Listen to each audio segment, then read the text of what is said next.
تمنا مدتوں سے ہے جمال مصطفیٰ دیکھوں، تمنا مدتوں سے ہے جمال مصطفیٰ دیکھوں۔ الحمد للہ رب العالمین، والصلاة والسلام على سید الانبیاء والمرسلین وعلى آلہ واصحابہ اجمعین ومن تبعہم بإحسان الى یوم الدین، اما بعد فاعوذ باللہ من الشیطان الرجیم، بسم اللہ الرحمن الرحیم، وعاشروہن بالمعروف۔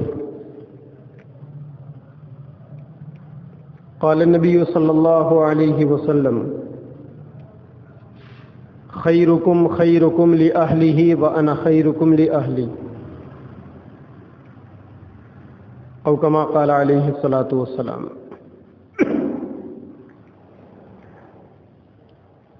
اللہ تبارک و تعالی نے دنیا میں ہر چیز کو جوڑے کے ساتھ پیدا کیا۔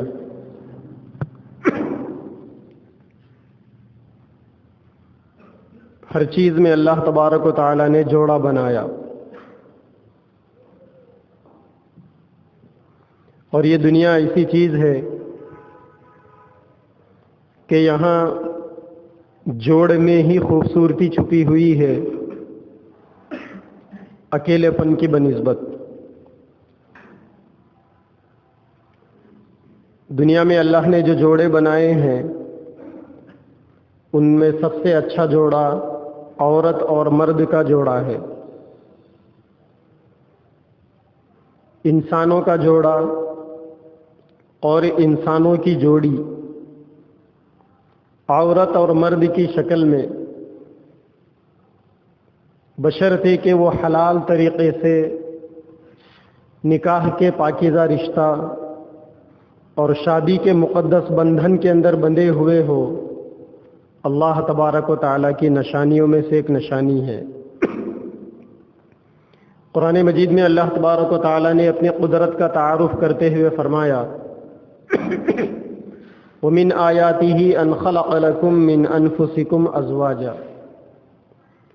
اللہ تبارک و تعالیٰ کی نشانیوں میں سے ایک نشانی یہ بھی ہے کہ اللہ نے تم کو جوڑا جوڑا پیدا کیا۔ اس جوڑا جوڑا پیدا کرنے کے مقصد کو بھی اللہ نے بیان کیا، لِتَسْكُنُوا إِلَيْهَا، تاکہ تم زندگی کے اندر سکون حاصل کرو۔ تو دنیا میں مرد اور عورت کے جوڑے کا مقصد ایک دوسرے سے سکون حاصل کرنا ہے۔ مردوں پر جہاں اللہ تعالیٰ نے بہت ساری ذمہ داریاں دی ہے، ان ذمہ داریوں میں اکثر دفعہ انسان ذہنی طور پر متاثر ہوتا ہے۔ اس کے ذہنی سکون کے لیے اللہ تعالیٰ نے اس کے جوڑے کے طور پر عورت کو، یعنی اس کی بیوی کو عنایت فرمایا۔ گویا میاں بیوی کا رشتہ دنیا کے اندر ایسا ہے، ایک جان دو قالب کے معنی، دو الگ الگ جسم ہیں لیکن جان ایک ہے۔ یہ عورت اور مرد کا، میاں اور بیوی کا رشتہ ہوتا ہے۔ قرآن مجید میں اللہ تعالیٰ نے اس کو ایک الگ انداز میں بیان کیا: ہن لباس لکم وانتم لباس لہن۔ یہ عورتیں تمہارا لباس ہے اور تم عورتوں کا لباس ہو۔ لباس انسان کے لیے زیب و زینت کا بھی کام دیتا ہے، انسان کے اندرونی اعضاء کو چھپانے کا، ستر پوشی کا بھی کام دیتا ہے، اور بھی لباس کے ذریعے سے بہت سارے فوائد ہیں جس سے انسان فائدہ اٹھاتا ہے۔ اللہ نے عورتوں کو مردوں کے ذریعے، مردوں کو عورتوں کے ذریعے سے لباس کا کام کرنے کے لیے ہی پیدا کیا۔ اللہ تبارک و تعالیٰ نے قرآن مجید کے اندر عورتوں کی بہت ساری خوبیوں کو بیان کیا، اور وہیں پر ان کی کچھ کمزوریاں اور ان کی کچھ خامیاں بھی ہیں۔ خوبیاں اللہ تبارک و تعالیٰ نے عورتوں میں چھپا کر رکھی ہے جو تلاش کرنے سے ملتی ہے، اور عورتوں کی جو کمزوریاں ہیں وہ اوپر سے ہی نظر آ جاتی۔ ایک حدیث میں اللہ کے نبی نے فرمایا، عورتیں عقل میں بھی عادی ہے، دین میں بھی عادی ہے۔ مردوں کے مقابلے میں اللہ تعالیٰ نے عورتوں کو آدھا درجہ دیا۔ اس کی حکمتیں ہیں، کیونکہ اللہ تعالیٰ کے قاعدے اور قوانین کے مطابق مردوں کو عورتوں کا سردار بنانا تھا۔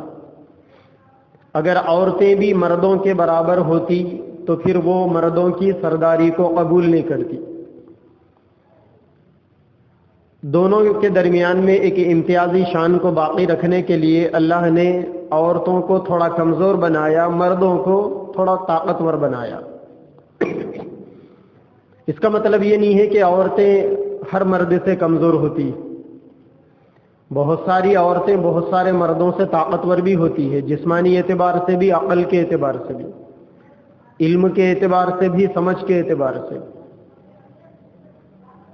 آج اس دنیا کے نقشے کے اوپر جہاں بہت سارے ممالک ہیں، وہاں ہمارا جو ایشیا کا جو علاقہ ہے، ایشیا میں بھی خاص طور پر ہندوستان کا علاقہ، ہندوستان کے علاقے کے مرد جتنی طاقت رکھتے ہیں، افریقہ کے ملکوں کی اور افغانستان اور ان ممالک کے ملکوں کی عورتیں یہاں کے مردوں سے زیادہ طاقتور ہوتی جسمانی اعتبار سے۔ عقل کے اعتبار سے بھی بہت سارے علاقوں کی عورتیں ممتاز ہوتی ہیں مردوں سے، لیکن مجموعی طور پر اللہ تعالیٰ نے مردوں کو عورتوں پر قوام بنایا۔ الرجال قوامون علی النساء بما فضل اللہ بعضهم علی بعض۔ اللہ نے بعضوں کو بعضوں پر فضیلت دی ہے، بعضوں کو بعضوں پر برتری دی ہے، اسی کے نتیجے میں مرد عورتوں پر قوام ہے۔ باوجود یہ کہ عورتوں میں بہت ساری خوبیاں ہیں اور ان کی خوبیوں کو تلاش کرنے سے یہ خوبیاں ملتی۔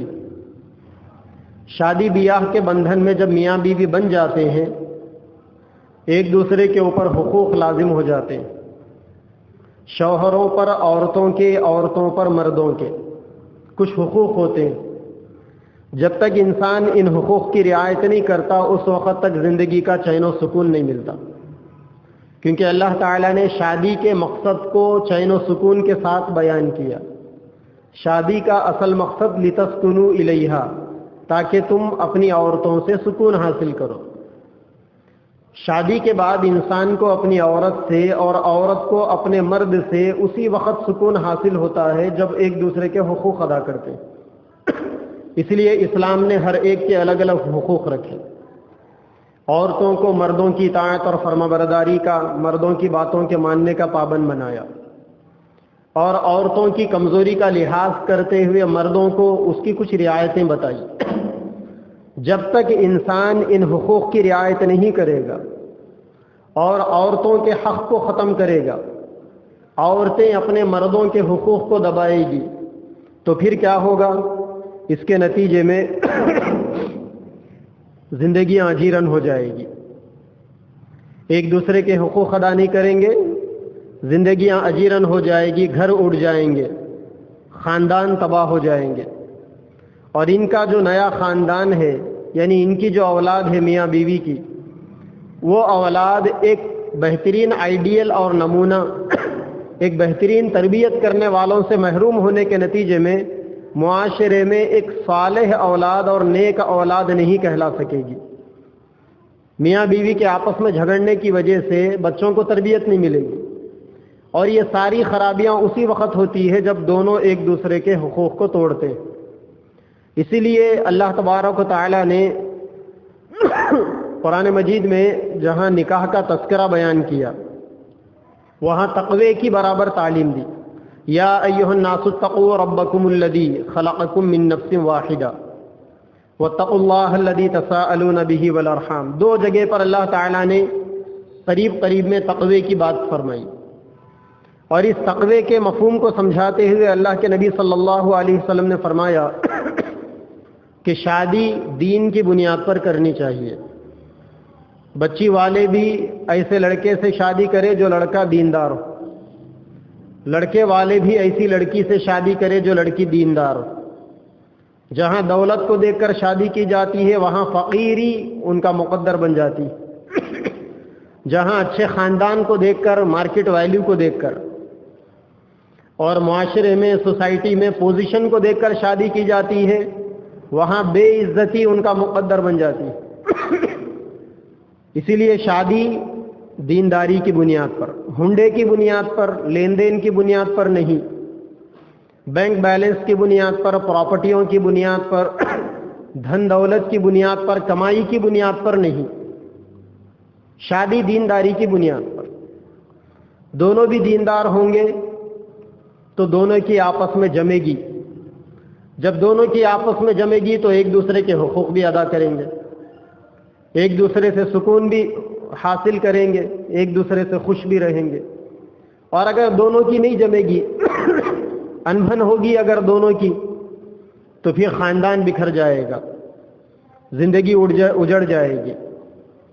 اللہ کے نبی صلی اللہ علیہ وسلم کو اللہ تبارک و تعالیٰ نے 11 بیویاں دی تھی، اور آپ صلی اللہ علیہ وسلم نے ان 11 بیویوں کے ساتھ زندگی گزار کر قیامت تک آنے والے مردوں کے لیے نمونہ بتایا کہ اپنی بیویوں کے ساتھ سمسار کیسا کیا جاتا ہے، اپنی بیویوں کے ساتھ زندگیاں کیسی گزاری جاتی۔ اللہ تبارک و تعالیٰ نے قرآن میں فرمایا ترجی من تشاء منہن وتؤوی الیک من تشاء فمن ابتغیت ممن عزلت فلا جناح علیک، کہ آپ صلی اللہ علیہ وسلم کو اختیار دیا گیا تھا کہ اپنی بیویوں میں سے جس کو چاہو قریب کرو، جس کو چاہو، جس کے پاس چاہو رات گزارو، اور جس کو چاہو ان کو دور کرو۔ اختیار تھا اللہ کے نبی صلی اللہ علیہ وسلم۔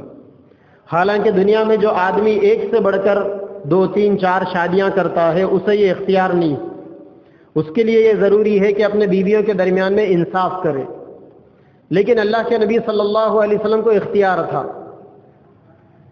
ایک سے زیادہ بیویاں ہونے والے کو انصاف کرنے کا مطلب یہ ہے کہ ایک دن ایک بیوی کے پاس رہنا، دوسرے دن دوسری بیوی کے پاس رہنا،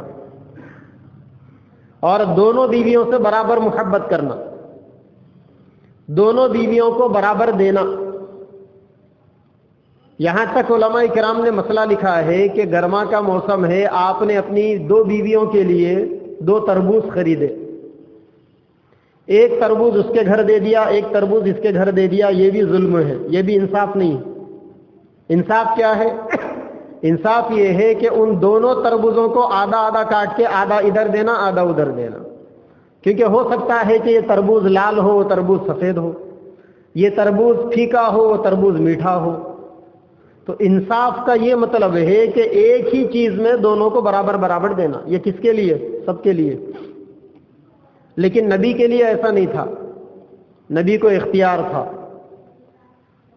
نبی کو اختیار تھا، کیونکہ ایک دفعہ اللہ کے نبی کی بیویوں نے کچھ مشورہ کیا تھا جو نبی کے شایان شان نہیں تھا۔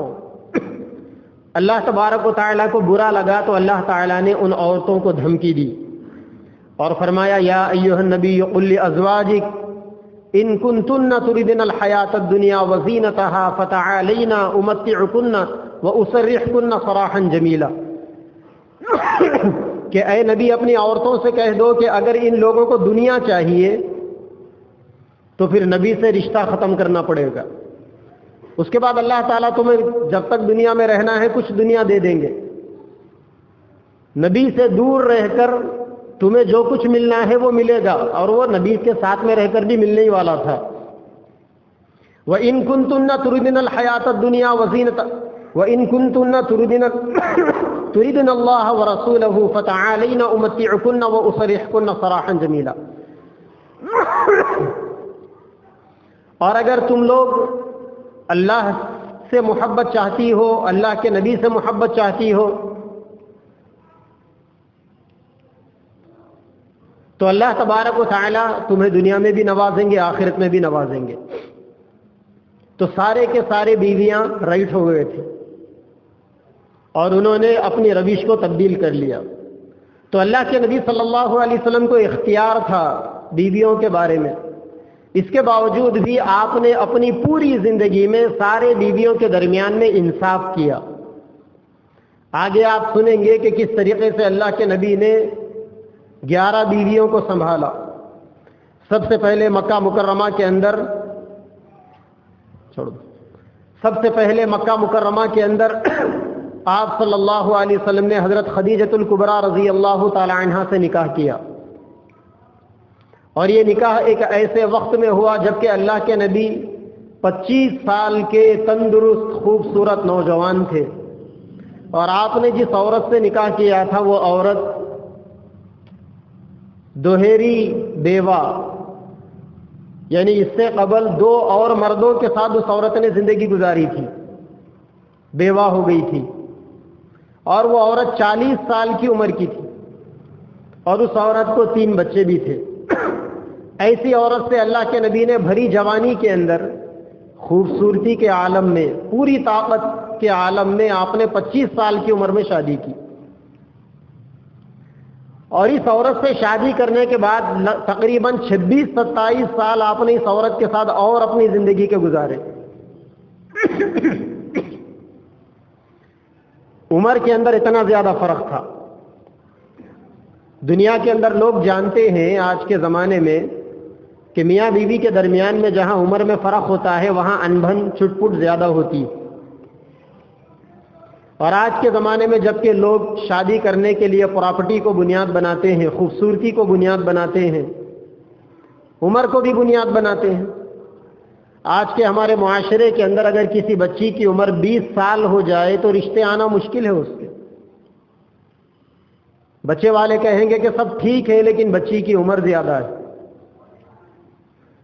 20 دونی 40 ہوتے ہیں.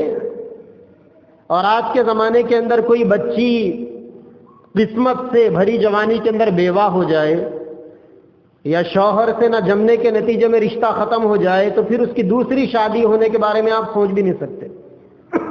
بدقسمتی سے ہمارا معاشرہ، ہمارا کلچر ایسا بن گیا. اب اس عورت کے قریب جانے کو بھی لوگ عیب سمجھتے ہیں. ارے عورت تو بڑی بات ہے، اگر کسی مرد کی شادی ٹوٹ جائے تو اس کو رشتے ملنا مشکل ہے.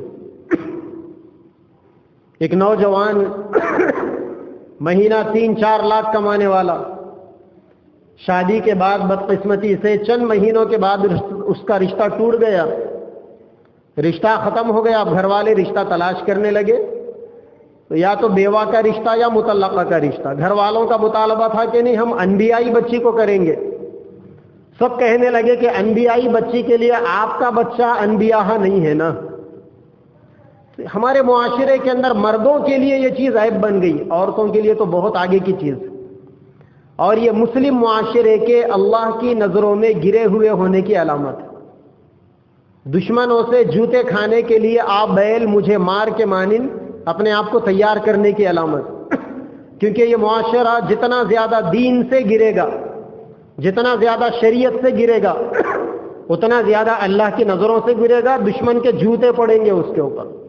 پھر ایسے معاشرے میں رہنے والے انسانوں کو حق نہیں بنے گا کہ وہ اللہ تعالیٰ سے شکایت کرے کہ اللہ تعالیٰ ہماری دعاؤں کو قبول کیوں نہیں کرتے، اللہ تبارک و تعالیٰ ہم پر ظالم بادشاہوں کو، ظالم لیڈروں کو کیوں مسلط کرتے. تو اللہ کے نبی صلی اللہ علیہ وسلم نے 40 سال کی، اب ہماری زبان میں کیا بولیں گے، بوڑھی ہی تو بولیں گے اسے. 40 سال کی عورت سے آپ نے نکاح کیا اور اس عورت کے ساتھ آپ نے 26-27 سال کی زندگی بھی نبھائی. اور اتنے عرصے کے اندر 6 بچے بھی ہوئے اس عورت سے. اور دونوں کی عمر میں 15 سال کا فرق تھا. اس 26-27 سال کے اندر اللہ کے نبی صلی اللہ علیہ وسلم نے کتنا صبر کیا ہوگا، کتنا تحمل کیا ہوگا، اس کے بارے میں تنہائیوں میں بیٹھ کر صرف سوچا جا سکتا ہے. بقیہ اگر عملی طور پر اس پر عمل کرنا ہے تو شاید ہم میں سے ہر آدمی اس میں فیل ہو جائے. یہ اللہ کے نبی صلی اللہ علیہ وسلم کے حسن معاشرت کی اور آپ کے بہت ہی زیادہ، سب سے زیادہ اچھے اخلاق والا ہونے کی علامت. کہ آپ نے اپنے سے 15 سال بڑی عورت سے 27 سال تک شادی شدہ زندگی گزاری، اس عورت سے آپ کو 6 بچے بھی ہوئے، اور آپ اس عورت سے کم عمر تھے، 15 سال کم عمر تھے، اور ان 27 سالوں کے اندر آپ کا ایسا برتاؤ تھا اس عورت کے اوپر کہ آپ کے برتاؤ کے نتیجے میں وہ عورت آپ کے اوپر سب کچھ قربان کر دی۔ حضرت خدیجہ رضی اللہ تعالی عنہ مکہ مکرمہ کی بڑی بزنس مین عورت سمجھی جاتی تھی۔ مکہ مکرمہ کے اندر بڑی تاجرہ عورت تھی حضرت خدیجہ رضی اللہ عنہ، اور اس زمانے کی لکھ پتی عورتوں میں آپ کا شمار ہوتا تھا۔ بڑے خاندان سے تعلق رکھتی تھی، ذی اثر عورت تھی، انہوں نے شادی کے بعد دنیا دیکھی ہوئی عورت تھی، لوگوں کے احوال سے، لوگوں کے اخلاق اور کردار سے باخبر تھی۔ انہوں نے اللہ کے نبی کے ساتھ جب زندگی گزاری اور اللہ کے نبی کے برتاؤ کو دیکھا تو اپنا سب کچھ اللہ کے نبی کے اوپر قربان کر دیا، اور جب اللہ کے نبی نبی بنائے گئے، آپ کے اپنے لوگ آپ کے دشمن بن گئے، تو سب سے زیادہ آپ کو ہمت حضرت خدیجہ نے دی، کیونکہ عورت اپنے مرد کے اخلاق کو سب سے زیادہ جانتی۔ گھر کے باہر نکل کر مسکراتے چہرے کے ساتھ لوگوں کو سلام کرنا، لوگوں کے سلام بٹورنا، کسی کو چائے پلا دینا، کسی کو مسکرا کر ملنا، اور اس کی زبان سے اپنے بارے میں یہ سننا کیا اچھے اخلاق والا ہے بھائی، یہ تو بہت آسان ہے۔ لیکن بیوی کی زبان سے کسی شوہر کے بارے میں یہ نکل جانا کہ میرا شوہر واقعی شوہر ہے، بہترین اخلاق والا، یہ دراصل انسان کے اللہ کے ولی ہونے کی علامت ہے، اور دنیا کے اندر کامل انسان اور کامل مسلمان ہونے کی علامت۔ ہمارے ایک استاد ہیں، وہ کہتے تھے پڑھنے کے زمانے میں کبھی کبھی وہ تربیت کرتے تھے شاگردوں کی کہ شادی کے بعد کیسا رہنا۔ استاد کا کام یہ بھی ہے کہ وہ اپنے اسٹوڈنٹس کو بتائے کہ شادی کے بعد کی زندگی کیسی ہوتی ہے۔ باپ کا بھی یہ کام ہے کہ وہ اپنے بیٹوں کو بتائے کہ شادی کے بعد کی زندگی کیسی ہوتی ہے۔ بڑوں کا کام یہ ہے کہ وہ بچوں کو بتائے کہ شادی کے بعد کی زندگی کیسی ہوتی ہے۔ تو ہمارے استاد مذاقوں میں بولتے تھے حیدرآبادی زبان میں، ان اچھا نہ ان اچھا، جس کی بیوی بول دی میرا شوہر اچھا تو ان سب سے اچھا۔ باہر کے لوگ انسان کو اچھا بولنا بہت آسان ہے، اور آج کل تو اور بھی آسان ہے، کیونکہ آج کل لوگ صبح میں ایک پارٹی، شام میں ایک پارٹی، چائے پلا دو پارٹی بدل جائیں گی، ایک مرتبہ لنچ کرا دو پارٹی بدل جائیں گی، ایک مرتبہ ڈنر کرا دو پارٹی بدل جائیں گی، کل ایک کے ساتھ آج ایک کے ساتھ، کل جس کو گالیاں دے رہے تھے آج اس کے ترانے گا رہے۔ اعتبار ہے ایسے معاشرے کا، ایسے لوگوں کا، تو ایسے میں اچھا کہلانا بہت آسان ہے، لیکن انسان دراصل اچھا اس وقت بنتا ہے جب گھر کے اندر اس کی بیوی اس کے اچھے اخلاق والا ہونے کی گواہی دے۔ اور اللہ کے نبی صلی اللہ علیہ وسلم کی زندگی میں اما جان خدیجہ رضی اللہ تعالی عنہا نے اس کی گواہی دی۔ جب اللہ کے نبی صلی اللہ علیہ وسلم کی پہلی اہلیہ حضرت خدیجہ کا انتقال ہو گیا اور آپ صلی اللہ علیہ وسلم ہجرت کر کر مدینہ آ گئے، تو اب مدینہ کے اندر آپ نے 10 شادیاں کی۔ ایک بیوی تو مکہ کے اندر تھی، اور آپ نے مدینہ کے اندر 10 شادیاں کی۔ ان 10 میں سے ایک عورت انبیائی تھی، حضرت عائشہ رضی اللہ تعالی عنہ۔ اس کے علاوہ جو بقیہ 9 عورتیں تھیں، یا تو کوئی بیوہ تھے یا کوئی کسی شوہر کے چھوڑی ہوئی تھی، مطلقہ تھی۔ اب آپ نے مدینہ کے اندر ان 10 عورتوں کے ساتھ میں سمسار کیا مدینہ کے 9-10 سال تک۔ ایک عورت کو سنبھالنا آج کے زمانے میں جہاں مشکل ہے، وہاں آپ نے 10 عورتوں کو سنبھال کر دنیا والوں کو بتایا کہ دیکھو عورتوں کو کیسا سنبھالا جاتا ہے۔ مگر یہاں تھوڑا سا رک کر ایک اپنے ذہنوں کا جو سوال پیدا ہو سکتا ہے اب بھی یا بعد میں بھی، اور جو اسلام دشمن طاقتوں کی جانب سے ہمیشہ یہ سوال پیدا کیا گیا، اس کا جواب سن کے آگے بڑھو۔ ہمیشہ یہ کہا گیا کہ نبی نے اتنی عورتوں سے شادیاں کیوں کی، اور اسلام دشمن جو طاقتیں ہیں نعوذ باللہ، انہوں نے ہمارے نبی کے اوپر عورتوں کا دیوانہ ہونا، پتہ نہیں گستاخی، ایسے ایسے الزامات انہوں نے لگائے کہ نبی کو عورتوں کا شوق تھا، اسی لیے انہوں نے 11 عورتوں سے شادی کی۔ ان گدھوں سے یہ عرض کرنا ہے کہ اگر ہمارے نبی کو عورتوں کا شوق ہوتا تو 25 سال کی عمر میں 40 سال کی اد بوڑھی عورت سے شادی نہیں کرتے. اور اگر ہمارے نبی کو عورتوں کا شوق ہوتا تو 54 سال کی عمر میں بیوہ عورتوں سے شادی نہیں کرتے، جبکہ 54 سال کی عمر انسانوں کے بوڑھے ہونے کی علامت آج سمجھی جاتی. اگر عورتوں کا شوق ہوتا تو انبیائی عورتوں سے شادی کرتے اور جوانی کی عمر میں شادی کرتے. دراصل اللہ تعالیٰ نے اپنے نبی کے لیے ان عورتوں سے نکاح کو اس وجہ سے رکھا تھا کیونکہ نبی اس امت کے لیے استاذ بن کر آئے تھے، معلم بن کر آئے تھے. جس طریقے سے اس نبی کا کام اس امت کے مردوں میں دین پھیلانا تھا، عورتوں میں بھی دین پھیلانا تھا.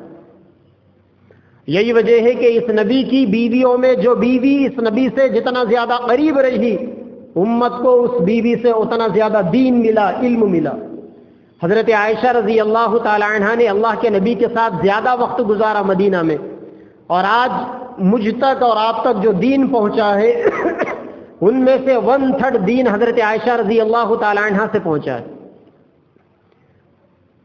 اسلام نے مردوں کو 4 شادیوں کی اجازت دی. آج اسلام دشمن طاقتیں پروپیگنڈا کرتے ہیں کہ 4 عورتوں سے شادی کی اجازت دے کر اسلام نے عورتوں پر ظلم کیا. آؤ میں تمہیں بتاتا ہوں کہ عورتوں پر اسلام نے ظلم کیا یا عورتوں کے ساتھ میں انصاف کیا. اسلام میں کسی بھی مرد کے لیے ایک سے بڑھ کر دوسری، تیسری، چوتھی شادی کرنے کی اجازت اسی وقت ہے جبکہ آدمی اپنی بیویوں کے درمیان میں انصاف کرے. اگر کوئی شوہر اپنے بیویوں کے درمیان میں انصاف نہیں کرتا، اللہ کے نبی نے فرمایا کسی مرد کی 1 سے 2 بیویاں ہیں اور وہ اپنی بیوی کے ساتھ انصاف نہیں کرتا تو کل قیامت کے اندر اللہ تبارک و تعالیٰ اس کو اس حال میں لائیں گے کہ اس کے جسم کا ایک طرف کا حصہ پالش مارا ہوا ہوگا، ڈھلا ہوا ہوگا، ایک طرف کا حصہ صحت مند اور دوسری طرف کا حصہ اس کا ڈیمیج ہوگا، فالش کا اٹیک ہوا ہوگا اس کے اوپر. دنیا میں بیویوں کے درمیان میں انصاف نہ کرنے کی آخرت میں یہ پہچان ہوگی، اور جہاں کروڑوں اربوں انسانوں کو اللہ تعالیٰ جمع کریں گے یہ اس حال میں آئے گا تو ہر انسان دیکھ کر سمجھ لے گا کہ ارے یہ وہ انسان ہے جو دنیا کے اندر 1 سے زیادہ بیویاں اس کے تھے اور بیویوں میں یہ انصاف نہیں کرتا تھا. اللہ نے قرآن مجید کے اندر فرمایا ما طاب لكم من النساء مثنى وثلاث ورباع، تم 2 3 4 عورتوں سے شادی کرو اگر وہ عورتیں تمہیں پسند ہو.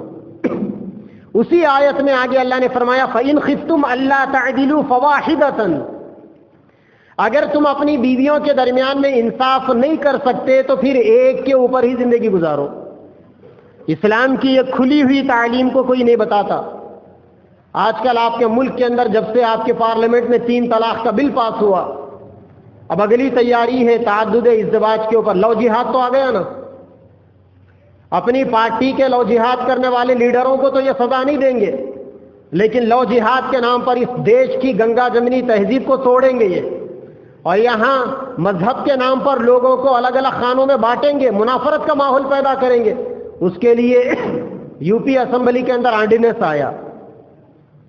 کرتا کون تھا لو جہاد؟ جو کرتا تھا ہوگا اس کے لیے مصیبت ہوگی. اور یہ میڈیا چینلوں کے اوپر بیٹھے ہوئے دلال، گودی میڈیا، BND میڈیا، پیسوں کے اوپر بکنے والے دلال اور حکمران طبقے کے لیے سب کچھ کرنے والے اب آئیں گے 4 شادیوں کو ٹارگٹ کرنے کے لیے. ان کو میرا یہ کھلا ہوا پیغام ہے کہ اسلام کو اور اسلام کے 4 شادی والے نظام کو ٹارگٹ کرنے سے پہلے اس کو بھی پڑھو. قرآن کے اندر جہاں 4 شادیوں تک کی گنجائش دی گئی، آرڈر نہیں دیا گیا. گنجائش کا مطلب ایک آپشن ہوتا ہے، آرڈر کا مطلب وہ چیز ضروری ہوتی. اسلام میں آرڈر نہیں ہے، یہ گنجائش ہے. آرڈر کیا ہے؟ فَإِنْ خِفْتُمْ أَلَّا تَعْدِلُوا فَوَاحِدَةً، اگر تم اپنی بیویوں کے درمیان میں انصاف نہیں کر سکتے بس ایک، یہ آرڈر ہے اسلام کا. تو زہر پھیلانے سے پہلے اسلام کے آرڈر کو سامنے رکھو، آپشن کو بعد میں رکھو. تو مدینہ کے اندر اللہ کے نبی صلی اللہ علیہ وسلم نے 10 شادیاں کی. شوہر کے اوپر شادی کے بعد سب سے پہلے مہر ضروری،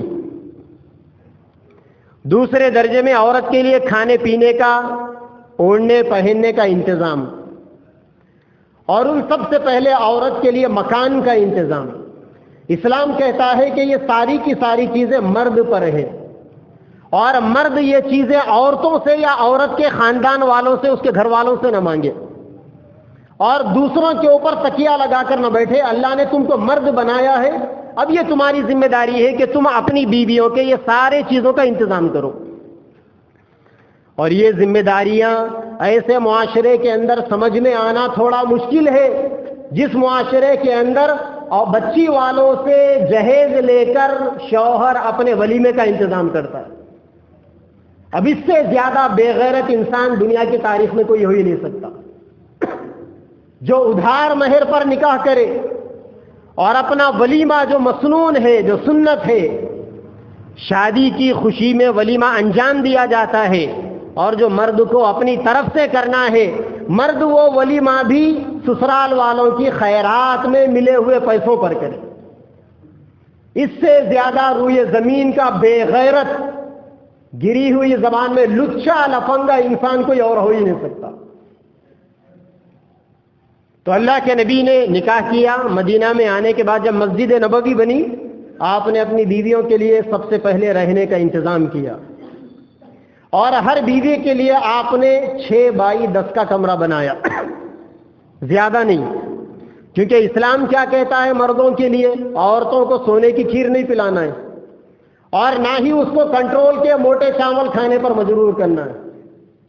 تھوڑا اللہ کے نبی کے ساتھ ساتھ آج کے اینگل میں بھی باتوں کو ڈال کے سمجھو تو سمجھ میں آئے گی۔ اسلام یہ کہتا ہے کہ عورت کو نہ سونے کی کھیر پلانا ہے، اور نہ ہی اس کو کنکرے ملے ہوئے کنٹرول کے موٹے چاول کھانے پر مجبور کرنا ہے۔ اسلام کہتا ہے علی الموسع قدرہ وعلی المقتر قدرہ متاعا بالمعروف حقا علی المحسنین۔ اسلام یہ کہتا ہے کہ مرد کی جیسی زندگی گزارنے کا ڈھنگ ہے، اگر اچھی زندگی گزارنے والا ہے تو بیوی کو بھی اچھا کھلائے، اچھا پہنائے، اور اگر سادی زندگی گزارنے والا ہے تو سادہ کھانا کھلائے، سادہ پہننا اور سادی زندگی گزارنے کا انتظام کرے۔ لیکن یہ مرد کے اپنے محنت پر یہ ساری چیزیں ڈیپینڈ کرتی۔ اللہ کے نبی صلی اللہ علیہ وسلم نے مدینہ میں سب سے پہلے اپنی عورتوں کے لیے آپ نے گھر بنایا۔ اب گھر بنانے کے بعد آپ صلی اللہ علیہ وسلم کا معمول یہ تھا کہ روزانہ آپ ایک بیوی کے پاس رکتے تھے، اور عصر کی نماز کے بعد پوری بیویوں کے پاس جا کر خیر خیریت پوچھتے تھے۔ حالانکہ آپ کے اوپر کتنی بڑی ذمہ داریاں، اللہ تعالیٰ نے جو دین آپ کو دے کر بھیجا تھا، اب یہ دین پوری دنیا کے اندر عام ہونے کے لیے آیا تھا، اور ساری دنیا کے دینوں کو ختم کرنے کے لیے یہ دین آیا تھا، اور قیامت تک آنے والے انسانوں کے لیے ایک آئیڈیل اور نمونہ بن کر آیا تھا۔ اور زندگی کتنی چھوٹی، 10 سال کا عرصہ ہے، بس 10 سال کے عرصے میں یہ پورا ورک نمٹانا ہے، اور ساتھ ہی اللہ تعالیٰ نے ساتھ میں 10 بیویاں بھی دے دیے۔ ایسا نہیں کہ آپ باہر کا دین کا کام کرنے جاؤ تو بیویوں کو بھول جاؤ۔ اللہ تعالیٰ نے بتایا نبی کے ذریعے سے کہ نبی روزانہ عصر کی نماز کے بعد اپنی بیویوں کے پاس جا کر ان کے مسائل کو دریافت کرتے، ان کی اگر کوئی پریشانی ہوتی تو اس کو پوچھتے، اور ان کے حقوق ادا کرنے میں آپ کما حقہ پورے کھرے کھرے اترتے۔ اور ایسا ہوتا ہے دنیا کے اندر کہ عورت چاہے کتنی بھی نیک بن جائے، شوکن کو برداشت نہیں کر سکتی۔ اللہ کے نبی صلی اللہ علیہ وسلم نے اپنی بیویوں میں، شوکنوں میں ایسی محبت آپ نے پیدا کی تھی کہ ایک بیوی دوسرے شوکن کی شکایت نہیں کر سکتی تھی۔ ایسا آپ نے محبت کا ماحول ان کے درمیان میں قائم کر دیا تھا، اور یہ شوہر کی ذمہ داری۔ اسلام میں صرف 4 شادیاں کرنا شوق کی بنیاد پر ایسا ہی نہیں ہے۔ آپ پہلی بیوی کو اتنا پیار دو کہ آپ کی بیوی کو اندازہ ہو جائے کہ میرا شوہر محبت کا سمندر ہے، اور اس سمندر میں تیرنے والی میں ایک بیوی ہوں، اگر میری جیسی اور 3 بھی آ جائے تو میرا شوہر اس سمندر کے پانی میں مجھ سے کوئی کمی نہیں کرے گا۔ اگر ایسا ہو جائے گا تو آپ کی بیوی خود آپ کے لیے دوسری کو کر لائے گی، تیسری کو لائے گی، چوتھی کو لائے گی۔ یہ مرد کی اپنی ذمہ داری ہے، احساس دلانا سامنے والوں کو۔ تو اللہ کے نبی نے اپنی بیویوں کے درمیان میں ایسا کمٹمنٹ قائم کیا، ایسا ان لوگوں کے درمیان میں آپ نے کمیونیکیشن بنایا، ایسی محبت، اور ایسا ان کے دلوں کو جوڑا۔ ایک دفعہ حضرت عائشہ رضی اللہ تعالی عنہا نے اللہ کے نبی کے سامنے حضرت خدیجہ کا تذکرہ جب آیا تھا، جب بھی حضرت خدیجہ کا تذکرہ آتا اللہ کے نبی کی آنکھوں میں آنسو آ جاتے. آپ ان کی قربانیوں کو یاد کرتے, ان کے ساتھ گزرے ہوئے ایام کو یاد کرتے. حضرت خدیجہ کے انتقال کے بعد جب بھی اللہ کے نبی کے گھر میں جانور کٹتا تو آپ اس جانور کا کچھ گوشت حضرت خدیجہ کی سہیلیوں کے پاس بھیجتے. اسلام یہ تعلیم دیتا ہے کہ اگر آپ کی بیوی مر جائے تو آپ کی بیویوں کے رشتہ داروں اور اس کی سہیلیوں کے ساتھ بھی اچھا برتاؤ کرو. آپ کا بیہیویئر ان کے ساتھ میں اچھا ہونا چاہیے. چنانچہ ایک دفعہ حضرت خدیجہ کا تذکرہ آیا. اللہ کے نبی, بیٹھو بھائی, جو بھی بات ہے میں آپ کی بات, سنو, دیکھو آپ جو بھی بات ہے آپ میں سنوں گا, آپ بیٹھیے. بیان کے دیکھو ساری مسجد آپ کو دیکھ لی, خالی ماحول خراب ہو گیا آپ کے اکیلے کی وجہ سے. سنیں گے نا, بیان ختم ہوتا نا, اس کے بعد موقع ختم ہو گیا, وقتی ہو گیا بس. یا تو ایسی باتیں پہلے بول لینا یا پھر بیان کے بعد موقع رہتا نا, کریں گے ہم, بیٹھیے ٹھیک. ایک دفعہ اللہ کے نبی حضرت خدیجہ کا تذکرہ کرنے لگے. حضرت عائشہ رضی اللہ تعالی عنہا نے کہا, یا رسول اللہ, آپ ہمیشہ وہ بوڑھی کا تذکرہ کرتے رہتے ہیں. ظاہر بات ہے کہ سوکن ہونے کی بنیاد پر یہ بات نکلنا فطری بات تھی. تو اللہ کے نبی غمزدہ ہو گئے, آپ کے چہرے کا رنگ بدل گیا, اور آپ جب غصے میں آتے تو آپ کی پیشانی کے اوپر رگیں پھول جاتی تھی, پسینہ آ جاتا تھا پیشانی, اور یہ آپ کے غصے میں ہونے کی علامت ہوتی تھی. اللہ کے نبی نے حضرت عائشہ سے کہا کہ عائشہ, خدیجہ کو ایسا مت کہو, خدیجہ نے ایسے وقت میں میرا ساتھ دیا ہے جبکہ ساری دنیا محمد کا ساتھ چھوڑ چکی تھی. مرنے والی بیوی کے ساتھ میں آپ کا یہ برتاؤ کہ ان کا انتقال ہو کر برسہ برس گزر گئے, زمانہ ختم ہو گیا, لیکن آپ صلی اللہ علیہ وسلم نے اپنے بیوی کے ان عادات کا, ان اخلاق کا اور ان کے ساتھ میں پیش آنے والی چیزوں کو آپ نے کبھی بھولا نہیں. آپ صلی اللہ علیہ وسلم اپنی بیویوں کے درمیان میں ان کا سالانہ آپ نے راشن متعین کر دیا تھا کہ ہر بیوی کو آپ سال بھر میں 80 وسخ کھجور اور 20 وسخ جو دے دیا کرتے تھے. گویا سال بھر کا اناج آپ اپنی بیویوں کے درمیان میں دے دیتے. آپ صلی اللہ علیہ وسلم گزرتے وقت کے ساتھ جب آپ زیادہ مصروف ہو گئے, آپ نے حضرت بلال حبشی کو ذمہ داری دی تھی کہ بلال, ہر سال میرے بیویوں کے پاس ان کا اناج پہنچانے کی تمہاری ذمہ داری. اور وہ بیویاں بھی نبی کے گھرانے کی بیویاں ایسی بیویاں تھیں جب ان کو سال بھر کا اناج, سال بھر کا راشن پانی مل جاتا تو دوسرے دن سورج کے طلوع ہونے سے پہلے اللہ کے نبی کی وہ پاکیزہ بیویاں وہ سارا کا سارا اناج مدینہ کے غریبوں کے اندر صدقہ کیا کر دیتی تھی. گویا اللہ کے نبی نے ان کا مزاج بنایا تھا ایسا. ایک دفعہ حضرت عائشہ کے ہاتھ میں سونے کے کنگن تھے. اللہ کے نبی نے دیکھ کر پوچھا کہ عائشہ, تم نے سونے کے کنگن بنائے, کیا اچھا ہوتا کہ تم چاندی کے کنگن بناتے اور اس کے اوپر زعفران کا کلر کر دیتے, یہ تمہارے لیے بہتر ہوتا. گویا اللہ کے نبی نے اپنی بیویوں کو دنیا کے ساتھ, عورت چاہے کتنی بھی نیک کیوں نہ ہو, سونے کے ساتھ اس کو فطری محبت ہوتی. اللہ کے نبی نے اپنی بیویوں کے دلوں کے اندر سے اس محبت کو ہٹانے کا کام دیا تاکہ آپ اپنی بیویوں کی تربیت کر سکے کہ دنیا کے اندر اگر کچھ کرنے کا کام ہے تو وہ اللہ کی رضا ہے, اور ایمان والوں کے لیے تو آخرت کے اندر خوشنودی ملنے والی. اور جب اللہ کے نبی اپنے بیویوں کی تربیت بھی فرماتے, کوئی غلط بات کر دیتے تو آپ ان کی اصلاح فرماتے. ایک دفعہ حضرت عائشہ کے پاس ایک عورت آئی اللہ کے نبی سے مسئلہ پوچھنے. اللہ کے نبی موجود نہیں تھے, بعد میں آپ آئے. حضرت عائشہ نے کہا, یا رسول اللہ, ایک عورت آئی تھی مسئلہ پوچھنے. آپ نے پوچھا کہ کون عورت؟ حضرت عائشہ نے اشارہ کر بتایا ایسی. اس کا مطلب یہ تھا کہ وہ گیڈی عورت, پستہ قد عورت. اللہ کے نبی صلی اللہ علیہ وسلم نے مناسب سمجھا حضرت عائشہ رضی اللہ تعالی عنہا کی تربیت فرمانا. آپ نے فرمایا, عائشہ, تم نے ایسا زہریلا بول بولا ہے کہ اگر تمہارے اس بول کو سمندر میں ڈال دیا جائے تو سارے سمندر کا پانی کڑوا ہو جائے گا. یعنی کسی گڈے کو گڈا بولنا, یا کسی کالے کو کالا بولنا, یا کسی کے اندر عیب نکالنا, اس کے اندر عیب کے ہونے کے باوجود اللہ کے نبی نے فرمایا یہ غیبت ہے، اور غیبت اتنا بڑا کلمہ ہے کہ یہ کلمہ روئے زمین کے سارے سمندروں کے پانیوں کو کڑوا کرنے کے لیے کافی۔ مرد کی یہ ذمہ داری ہے کہ اپنی بیویوں کی ایسے تربیت کرے، ان کی خبر گیری کرے۔ اللہ تعالیٰ نے قرآن مجید کے اندر فرمایا وَأْمُرْ أَهْلَكَ بِالصَّلَاةِ، اے لوگوں، اے نبی، اپنی بیویوں کو نماز کی تلقین کرو، نماز کا حکم دو۔ آج مرد حضرات تو مسجدوں کو آ جاتے ہیں نماز پڑھنے کے لیے، فجر میں بھی الحمدللہ 2 صفیں ہر مسجد میں، 1 صف 3 صف ہوتی ہے۔ دیکھا یہ جائے کہ کیا یہ مرد جو مسجدوں کو آ رہے ہیں بیویوں کو آپ اٹھا کر آ رہے ہیں؟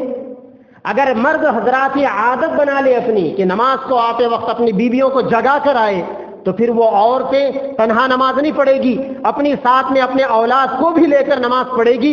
پھر دیکھنا معاشرے کے اندر کیسا سدھار آئے گا۔ اللہ کے نبی صلی اللہ علیہ وسلم جمعہ میں جو کچھ بھی تقریر فرماتے تھے، صحابہ کرام جمعہ کے بعد جا کر عورتوں کو سناتے تھے۔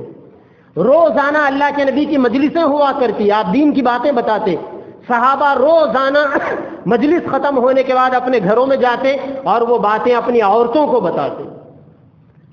اس طریقے سے معاشرہ بنتا ہے، اس طریقے سے اللہ کے نبی نے تحمل کے ساتھ، بیویوں کے درمیان میں انصاف کو قائم کرنے کے ساتھ، مساوات کے ساتھ، برابری کے ساتھ، اللہ کے نبی نے امت کے مردوں کو بتایا کہ دیکھو عورتوں کے ساتھ میں ایسا برتاؤ کیا جاتا ہے۔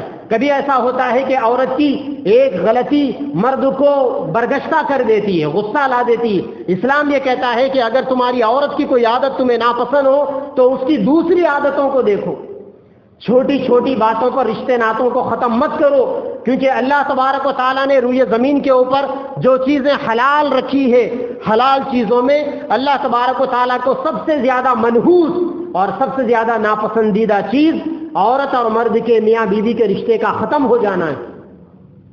آج آپ جا کر دیکھیں کورٹوں کے اندر، پولیس اسٹیشنوں کے اندر جائیں، اور جو پنچ چلتی ہے، مسلمان جو محکمے شریعہ چلاتے ہیں، جو شریع پنچایت چلاتے ہیں، جو کونسلنگ سینٹر چلاتے ہیں، آپ جا کر دیکھیں کہ آپ کو زیادہ سے زیادہ کیسز مسلمان مرد اور عورتوں کے طلاق کے کیسز آپ کو ملیں گے۔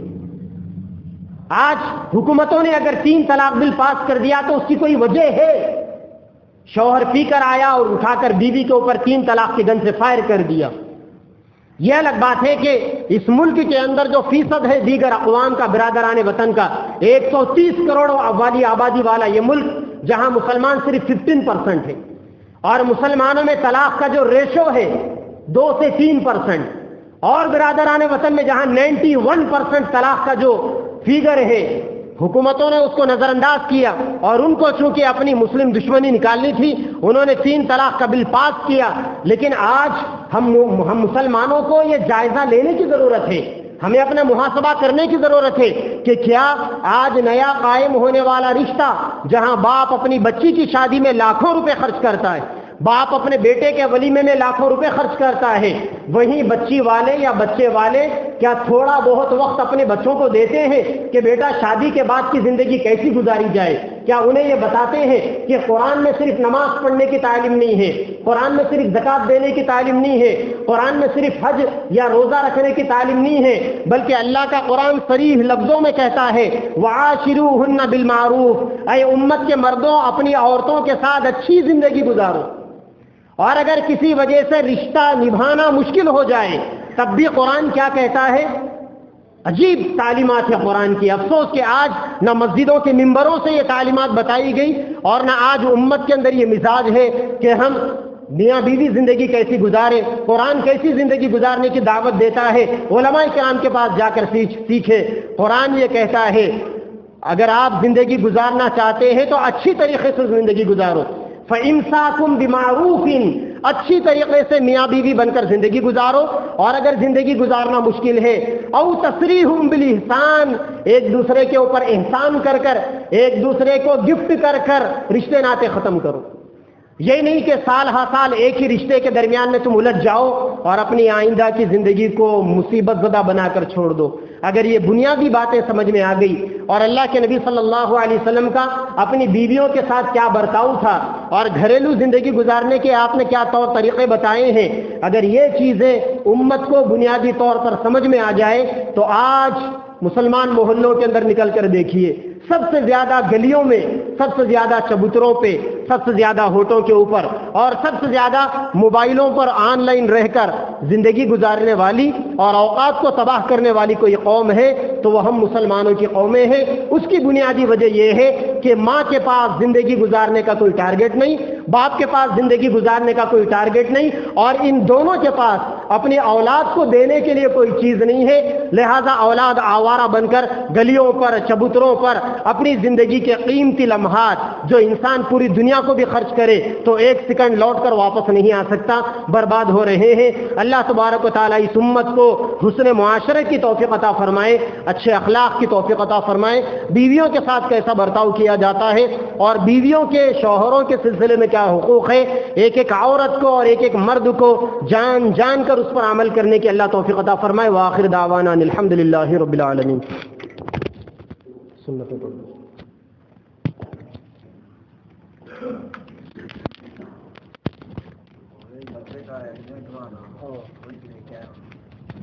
وہ تو آ گیا لیٹر،